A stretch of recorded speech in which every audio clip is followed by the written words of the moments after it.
அன்பு உள்ளங்களுக்கு வணக்கம். நான் கணேஷ்குமார். இது ஜிபிஆர் போட்டோகிராஃபி. நாம சித்தர்கள் பாடல்களோ அதன் விளக்கங்களும் பார்த்துக்கிட்டு இருக்கோம். இந்த பதிவுல காகபுஜண்ட சித்தர் பாட்டும் அதன் விளக்கத்தையும் பார்க்கலாம் வாங்க. பாரான சக்கரமே அண்ட உச்சி 14 லோகமெல்லாம் பரத்தின் மூடே சீராக தெரியுமடா மௌனமாக்கம் சித்தான சிந்துவிலை யாடிற்கும் வீரான மந்திரங்கள் பிறந்ததெப்போ விஷ்ணுவென்றும் பிரம்மனென்றும் வந்ததெப்போ கூறான முக்குணங்க உதித்ததெப்போ கூறாத அச்சரத்தின் குறியை காணே பார் உலகம் சக்கரம் கடல் அண்ட உச்சி கபாலம் லோகம் உலகம் கூறாத அச்சரம் ஓம் எனும் மந்திரம். இந்த பாட்டோட பொருளுரை உலகமாகிய கடலே தலை உச்சியில் விளங்குகிறது. 14 உலகங்களாய் அவை தெரியும். மௌன வழியில் சீராக இவை தெரியும். பல்வேறு வகையான சித்துக்களும் வசப்படும். மந்திரங்கள் மும்மூர்த்திகள் 3 குணங்கள் ஆகிய தொடக்கத்தில் உள்ளவை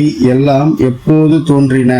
ஓம் எனும் மந்திரத்தை மனம் ஒன்றி ஓதினால் இவை தெளிவாக தெரியும். நம்ம மீண்டும் அடுத்த ஒரு பதிவுல பார்க்கலாம். நன்றி, வணக்கம்.